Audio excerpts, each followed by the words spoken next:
Assalamualaikum warahmatullahi wabarakatuh. Selamat berjumpa kembali dengan Pak Ivan pada pelajaran fisika.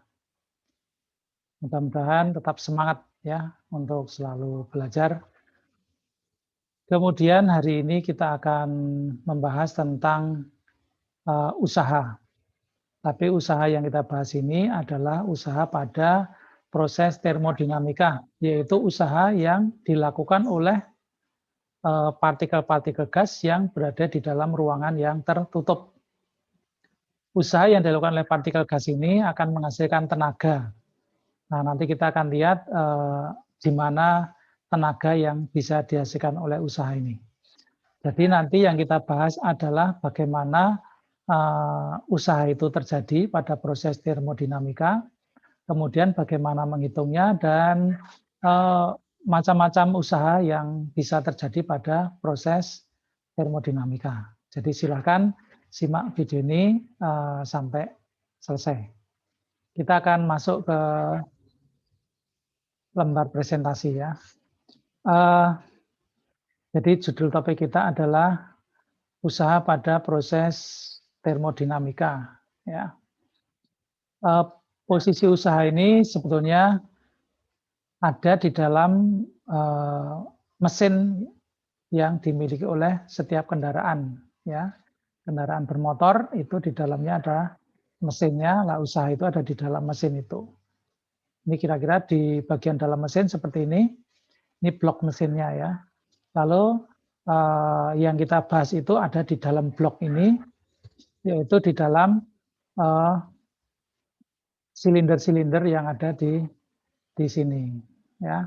Nah ini kalau seperti ini ada 4 silinder ya. Artinya di sini ada 4 ruangan yang nanti akan diisi oleh gas, dan gasnya akan menghasilkan tenaga tadi.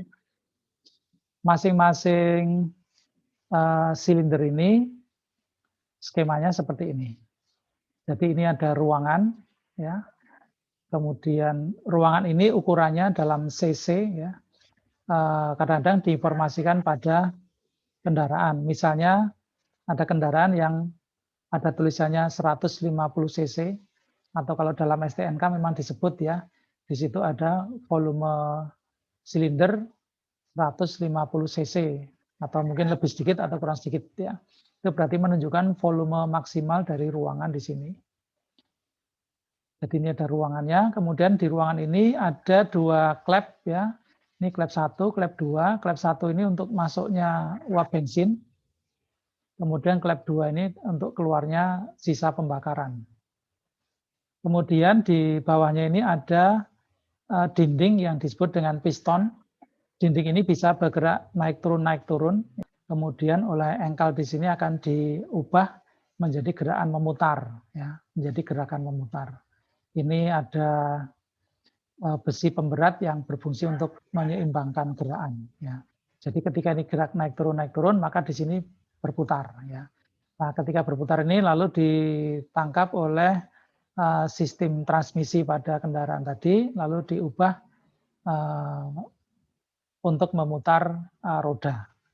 Jadi kalau ini bekerja ya, ruangan gas di dalam ruangan ini bekerja, menyebabkan pistonnya bergerak naik turun, maka ini berputar, maka disitulah sumber tenaga dari roda pada kendaraan itu. Di sini ada busi, ya, ada busi. Kemudian ujung businya ini berada di dalam ruangan ini. Ruangan ini bisa terbuka, tapi juga bisa tertutup rapat.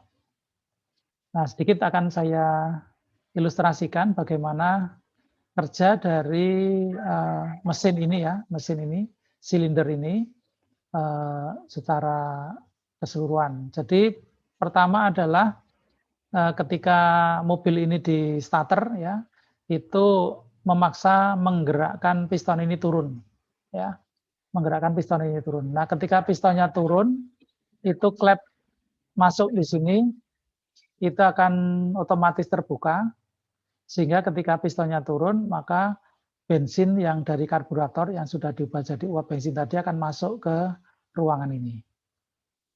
Kemudian ketika ini sudah turun maksimal, lalu dia akan naik lagi. Nah, ketika dia bergerak naik, klep di sini akan menutup, sehingga ruangan di sini akan tertutup rapat. Lalu pistonnya terus bergerak naik, sehingga mencapai volume minimal. Nah, berarti ketika pistonnya ini bergerak naik itu artinya pistonnya menekan gas di sini, ya, menekan uap bensin yang ada di dalam ruangan ini sehingga uap bensinnya menjadi bertekanan tinggi. Nah, kemudian ketika sudah mencapai posisi volume minimal dengan tekanan uap bensin yang tinggi, businya ini bekerja dengan cara terjadi percikan bunga api di ujung besi ini, di ujung busi, ya.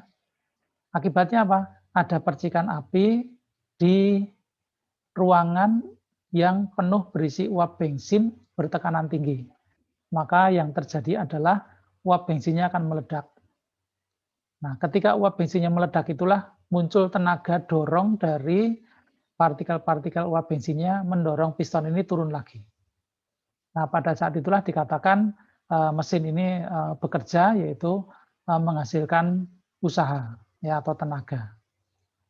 Nah, kemudian pistonnya turun, kemudian dia muter, ya. Lalu ketika ini bergerak naik lagi, otomatis dia naik lagi karena ada sifat kelembaman ya. Dia akan bergerak naik lagi. Nah, klep yang buangan di sini akan dibuka. Nah, ketika klep buangan ini dibuka, maka sisa uap bensin di sini akan dibuang keluar. Setelah ini sampai posisi maksimal, klepnya nutup lagi, klep masuk, buka lagi, pistonnya turun lagi. Maka terjadi perulangan seperti tadi, dan itu lebih cepat prosesnya daripada yang saya ucapkan, ya. Itu jadi terus-menerus begitu. Sehingga karena ini pistonnya bergerak naik turun, maka dengan as di sini dia akan diubah jadi putaran yang terus-menerus. Maka itulah tenaga dari mobil itu, di mana dari bahan bakarnya yang berupa bensin itu oleh alat yang namanya karburator itu diubah menjadi uap bensin. Ya, ketika sudah jadi uap bensin, maka dimasukkan ke ruangan ini, lalu proses yang tadi saya sampaikan terjadi. Nah, jadi itu sedikit penjelasan bagaimana bensin yang sebagai bahan bakar atau pertalite itu ya, jadi sebagai bahan bakar bisa menghasilkan tenaga pada kendaraan tersebut. Ketika ruangan di dalam silinder tadi meledak, maka di situ muncul usaha yang dilakukan oleh partikel-partikel gas. Apa yang bisa kita lihat dari usaha itu? Yang bisa kita lihat adalah volume ruangannya berubah. Jadi, usaha pada proses termodinamika itu adalah ketika volume ruangan yang di dalamnya ada gasnya itu mengalami perubahan. Ya. Nah, ilustrasinya seperti gambar di sini, ini tadinya ruangannya itu kecil di sini ya, ruangannya kecil, ini ada penutupnya rapat, kemudian ketika ada tenaga dari partikel ini akan mendorong tutup ini ke atas, sehingga ruangannya yang tadinya sempit menjadi luas ya. Maka di sini terjadi usaha yang tadinya volumenya kecil menjadi volume besar. Artinya di situ ada perubahan volume. Kalau diilustrasikan dalam bentuk grafik, grafik usaha itu adalah grafik fungsi volume dan tekanan atau tekanan fungsi volume. Vertikalnya ini adalah tekanan, sedangkan yang horizontalnya adalah volume. Nah, ketika prosesnya itu dari volume kecil menjadi besar, maka grafiknya itu panahnya bergerak ke kanan. Ya, ketika panah ke kanan, entah itu kanannya ke bawah atau kanannya ke atas itu tidak masalah. Itu berarti volumenya dari kecil menjadi besar. Ya. V2-nya lebih besar dibanding V1. Maka usaha yang dilakukan oleh partikel gas di dalam ruangan ini kita hitung dengan W sama dengan P dikalikan dengan perubahan volumenya. Ini rumusnya kita gunakan fungsi integral ya. Tapi sementara tidak kita bahas dulu fungsi integral ini sampai dengan di matematika nanti kamu akan mendapat pelajaran khusus dengan materi integral ya. Yang penting yang kita lihat di sini untuk menghitung volume gas di ruang tertutup adalah P kalikan delta V atau perubahan volume. Nah, kalau di dalam grafik, maka kita menghitung luas usahanya adalah dengan cara menghitung luas daerah di bawah grafik. Ya, dengan luas daerah di bawah grafik. Jadi ini luas ruangan di sini, ya daerah di sini ini yang kita hitung itu merupakan persamaan untuk menghitung usaha dalam proses termodinamika. Kemudian bisa jadi usaha yang dilakukan, usaha pada ruangan yang ada gasnya itu justru menjadi ruangannya lebih kecil ya. Seperti contoh di sini, semula ruangannya besar di sini, kemudian ada usaha dari luar sehingga volumenya menjadi kecil di sini. Maka ini juga terjadi usaha, tetapi justru partikelnya yang dikenai usaha. Ya, partikel-partikel di dalam ruangan ini yang dikenai usaha. Nah, yang seperti ini dikatakan usaha negatif, ya, karena volume akhir lebih kecil dibanding volume awal. Ya. Kalau dalam grafik di sini ditunjukkan dengan grafik yang anak panahnya ke kiri, ya, anak panahnya ke kiri bisa ke atas seperti ini, bisa ke bawah. Yang penting arahnya ke kiri. Itu berarti kan volume akhirnya atau V2-nya lebih kecil dibanding V1. Nah, ini usaha negatif. Sekarang lihat contohnya di sini. Sejenis gas bertekanan 6 atmosfer berada dalam wadah yang memiliki volume 600 liter. Hitung usaha luar yang dilakukan oleh gas jika A. Gas memuai pada tekanan tetap sehingga volumenya menjadi 1,5 kali semula. Jadi A ini volumenya lebih besar, volume akhir lebih besar. B. Gas dimampatkan. Dimampatkan itu volumenya dikecilkan ya, dipres ya pada tekanan tetap sehingga volumenya menjadi 2/3 kali semula. Jadi yang B ini volume akhirnya menjadi lebih kecil.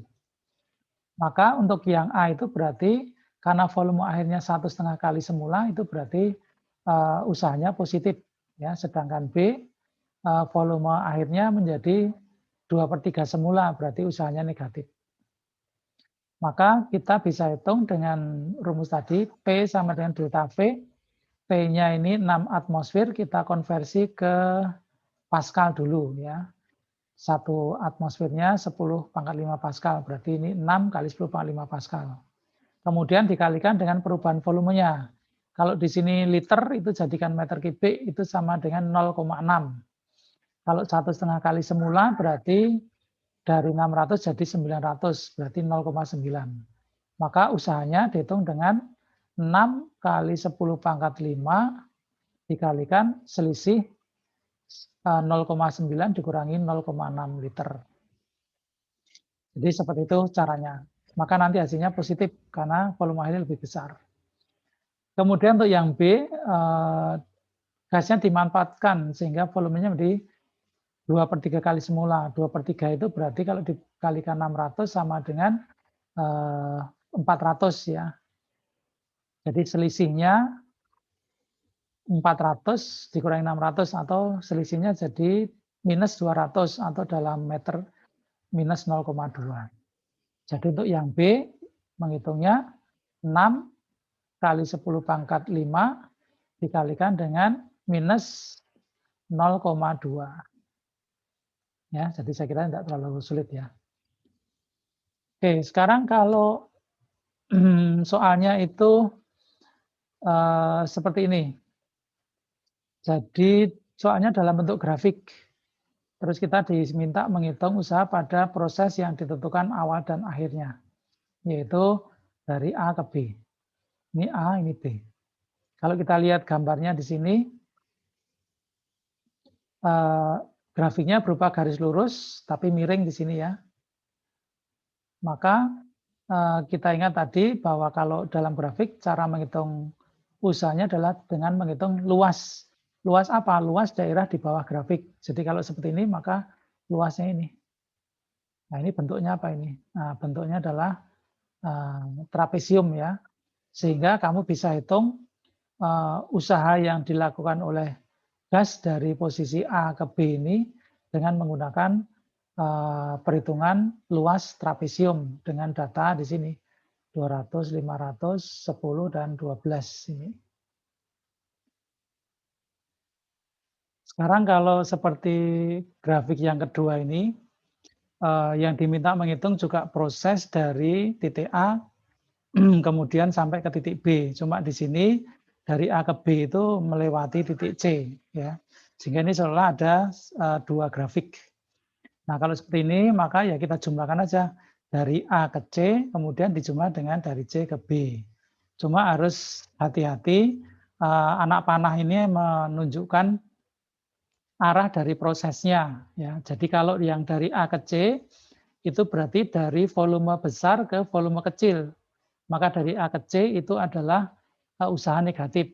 Ya, kemudian dari C ke B karena bergerak ke kanan berarti dari volume kecil ke volume besar. Untuk yang luasan yang A ke C itu luasannya berupa apa ini? Berupa persegi panjang. Ya, ini persegi panjangnya dengan panjangnya dari 200 sampai 600 dan lebarnya dari 0 sampai 25. Jadi ini persegi panjang. Sedangkan dari C ke B, hati-hati, di sini ada garis A ke C yang memotong luasan C ke B. Tetapi untuk perhitungan, maka untuk yang C ke B itu adalah berupa trapesium di sini. Ya, dengan tinggi 200 sampai 400 dan sisi pendeknya ini 25, sisi panjangnya 50 ya, tidak sampai di sini. Jadi meskipun seolah ini ada garis di sini, tapi garis ini kan punyanya proses A ke C, bukan dari C ke B. Ya. Baik, selanjutnya usaha pada suatu siklus. Siklus itu adalah rangkaian proses yang keadaan akhirnya sama dengan keadaan awal. Jadi dia muter ya, misalnya dari A bergerak ke B, B ke C, C balik lagi ke A. Itu dikatakan satu siklus. Ya. Nah, usaha yang dilakukan oleh sistem untuk satu siklus itu sama dengan luas bidang yang dilingkupi oleh siklus tersebut dalam diagram PV. Jadi diagramnya PV ya, bukan PT. Mana yang dimaksud dengan daerah yang dilingkupi oleh satu siklus? Yaitu ini. Yang diarsir ini adalah daerah yang dilingkupi dalam satu siklus. Maka usahanya adalah dihitung luas daerah ini yang diarsir ini. Kalau misalnya siklusnya terdiri dari 10 kali, ya berarti satu siklusnya berapa dikalikan 10. Maka usaha 10 siklus dikalikan aja usaha satu siklus dikalikan dengan berapa siklus yang dikehendaki. Itu ya. Contohnya di sini, misalnya ini pada grafik yang kiri dari A ke B, B ke C, C ke D. Maka karena panahnya itu berurutan seperti ini, berkelanjutan, maka ini juga siklus. Sehingga kita bisa hitung usahanya dengan luas daerah yang dibentuk oleh grafik ini. Atau yang diarsir ya kalau di sini. Demikian pula yang gambar yang kanan, di sini bentuk daerah siklusnya berupa trapesium. Maka kita hitung usahanya dengan cara seperti menghitung luas trapesium. Nah, kemudian dalam proses termodinamika itu ada beberapa proses ya. Yang pertama namanya isotermal. Isotermal itu adalah proses dengan suhu tetap ya, atau di mana prosesnya itu menjaga suhunya tidak mengalami perubahan. Sehingga kalau suhunya tidak berubah, maka ketika ada perubahan volume, tekanannya yang terimbas. Usaha yang kedua namanya isokorik. Kalau isokorik itu adalah usaha termodinamika di mana volumenya dijaga tetap atau volumenya tidak mengalami perubahan. Maka di situ yang mengalami perubahan adalah tekanan dan suhunya. Kemudian yang ketiga isobar. Isobar itu berarti tekanannya tetap, ya. Lalu yang keempat adalah adiabatik. Adiabatik itu artinya tidak ada kalor yang masuk maupun keluar dari sistem. Ya. Kalau itu ada usaha, maka usahanya ya hanya ada pada perubahan suhu yang ada di dalam ruangan itu sendiri. Jadi tidak ada kalor yang diberikan. Oke, kita lihat satu persatu bagaimana menghitung usaha pada masing-masing proses. Yang pertama adalah usaha pada proses isotermal. Isotermal berarti suhunya tetap, ya. Dalam persamaan gas ideal bisa kita bentuk seperti ini. P sama dengan nRT per V gitu ya. Dalam rumus perhitungan usaha W sama dengan integral PdF. Berarti integral dari P-nya ini kita gantikan di sini, dF ya, artinya diintegralkan terhadap volume. nRT itu tidak berbasis volume, berarti dikeluarkan terhadap volume dia konstan, sehingga integralnya adalah 1/V. Ya. 1/V itu hasil integralnya adalah ln, log normal. Ya. Log normal itu seperti log tapi peningkatan angkanya berbeda. Kalau log itu kan misalnya kalau log 10 itu 1, log 100 2, log 1000 itu 3 gitu ya. Itu kalau log. Kalau ln itu ln 10 itu 2,3. Ln 100 berarti 2 kalinya yaitu 4,6. Ln 1000 berarti 3 kali 2,3 berarti 6,9 dan seterusnya. Jadi cara menghitungnya sama, hanya nilainya yang berbeda. Nah, jadi kalau usahanya itu merupakan proses termodinamika, maka cara menghitungnya adalah W sama dengan nRT ln ya atau log normal dari perbandingan V akhir dengan V awal. Misalnya di sini V2-nya 100, V1-nya 10, berarti perbandingannya kan 100 banding 10, artinya 10 banding 1, maka ln yang dihitung adalah ln 10, maka nilainya 2,3 begitu. Nah ini kalau nilai V2 per V1-nya itu tidak istimewa, artinya tidak istimewa itu tidak kelipatan kuat pangkat dari 10, ya kita pakai alat bantu untuk menghitungnya ya, pakai kalkulator itu enggak masalah. Tidak usah tanya kalau ujian apakah boleh pakai kalkulator atau tidak ya. Nah, grafiknya ya kamu harus perhatikan nanti pada masing-masing proses itu bentuk grafiknya berbeda-beda ya. Jadi untuk grafik isotermal itu grafiknya berupa garis yang melengkung seperti ini ya. Dari posisi awal ke posisi akhir melengkung seperti ini. Makanya dia tidak bisa dihitung pakai luas misalnya persegi panjang atau trapesium itu tidak bisa, maka dia harus dihitung dengan cara lain yaitu pakai log normal ini. Ya, jadi grafiknya seperti ini melengkung, maka dia ini namanya proses isotermal. Dihitungnya pakai W sama dengan nRT ln V2 per V1. Nah, andai kata pada grafik ini kan fungsi tekanan dan volume. Padahal di sini ada suhu ya, ada suhu. Maka kita tidak bisa melihat langsung berapa suhu baik itu di awal proses maupun di akhir proses. Maka persamaan ini bisa juga kita ganti karena pada persamaan gas ideal itu kan seperti di sini nRT kan sama dengan P kali V ya, maka nRT-nya ini bisa kita ganti P kali V. Jadi ini bisa diganti P kali V. Lalu P yang mana, V yang mana yang bisa kita gunakan? Bebas. Kalau itu karena pada proses isotermal itu berarti hasil kali tekanan dan volume di sembarang titik itu sama. Artinya kalau kita pakai volume awal berarti tekanannya juga harus tekanan awal. Ini gambarnya kurang benar ini ya. Ini V1 di sini berarti ini P1-nya, bukan P2. Jadi di sini bisa kita pakai P1 V1 atau di posisi akhir yaitu P2 V2 di sini yang kita pakai untuk mengganti nRT ini. Oke, gitu ya. Selanjutnya, contohnya ini usaha pada proses isokorik. Isokorik itu artinya volume tetap, berarti grafiknya itu yang horizontalnya itu 0, artinya V1-nya sama dengan V2. Atau volume akhir itu sama dengan volume awal, itu berarti isokorik ya, volumenya tetap. Maka grafiknya berupa garis vertikal. Nah, kalau garis vertikal berarti tidak ada perubahan volume, maka pada proses isokorik itu tidak ada usaha di situ, atau usahanya sama dengan 0, karena tidak ada delta V. Jadi kalau disebutkan prosesnya isokorik, maka usahanya langsung saja hasilnya 0.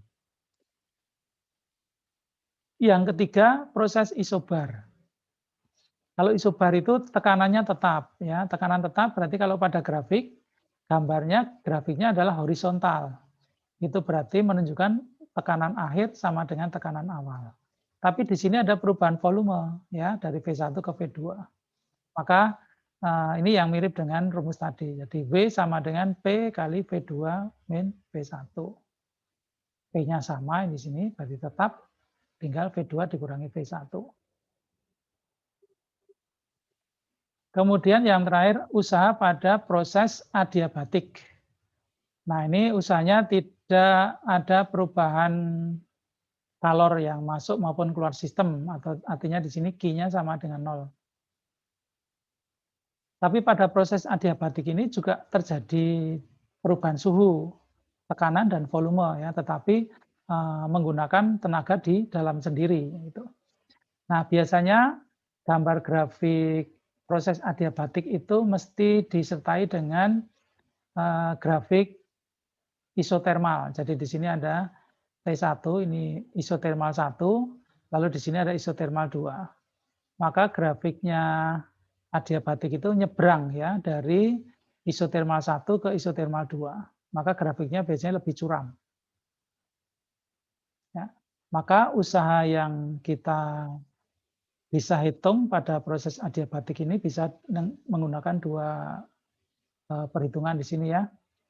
Bisa W sama dengan 1/, gamma min 1 kali P1 V1 dikurangi P2 V2. Atau W sama dengan 3/2 NR P1 dikurangi T2. Ya. Bisa kita hitung dengan dua cara ini. Gamma ini tetapan Laplace ya. Itu perbandingan kapasitas panas pada tekanan tetap dan kapasitas panas pada volume tetap. Biasanya diketahui nilai gammanya berapa. Atau mungkin juga malah disuruh mencari. Ya. Jadi kita gunakan aja variabel-variabel yang diketahui untuk menghitung usaha.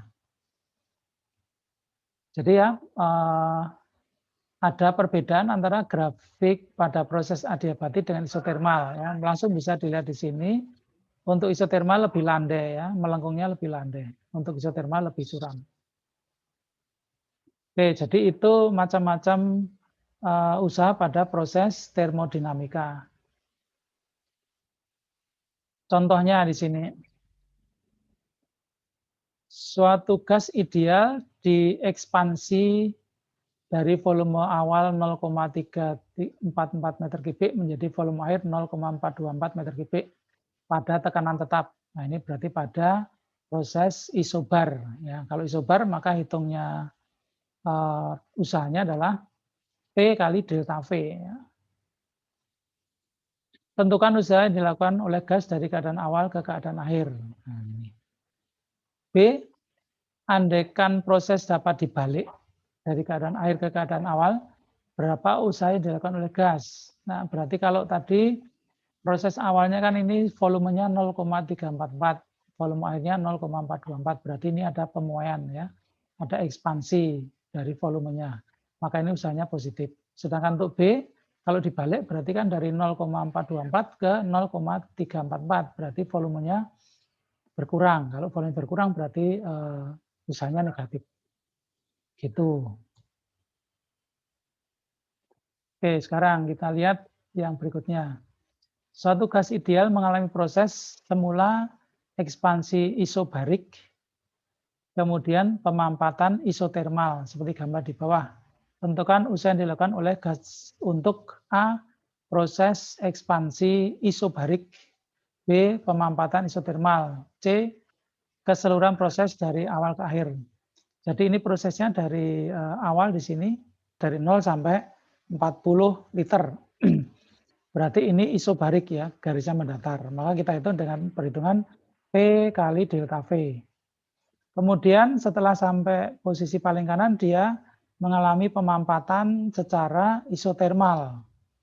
Ini volume awal isotermal, ini volume akhir isotermal.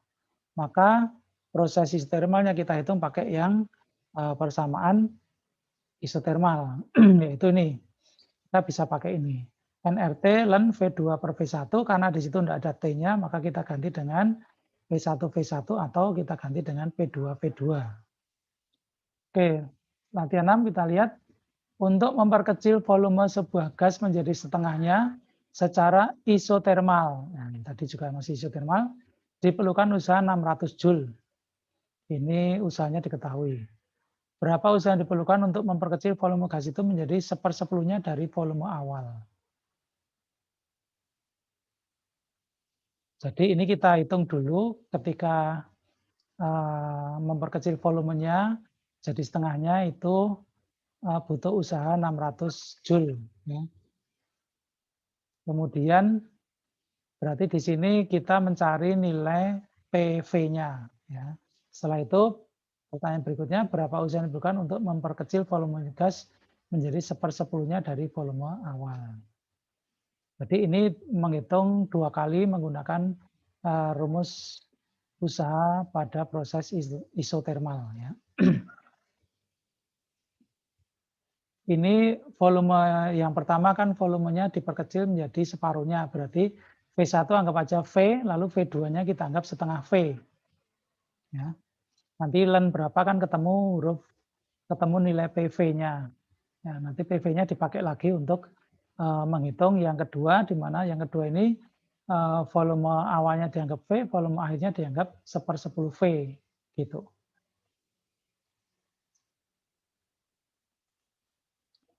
Baik, jadi seperti itu bagaimana kita menghitung usaha pada proses isotermal. Jadi prinsipnya yang pertama adalah bahwa usaha pada proses isotermal itu harus ada perubahan volume, baik itu volumenya berubahnya itu secara ekspansi, artinya menjadi lebih besar, atau volumenya bisa menjadi lebih kecil.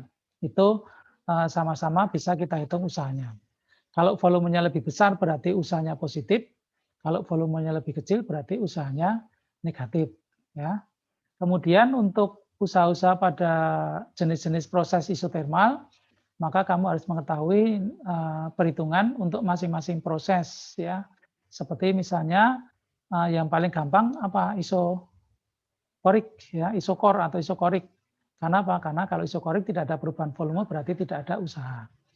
Kemudian isobar itu grafiknya horizontal.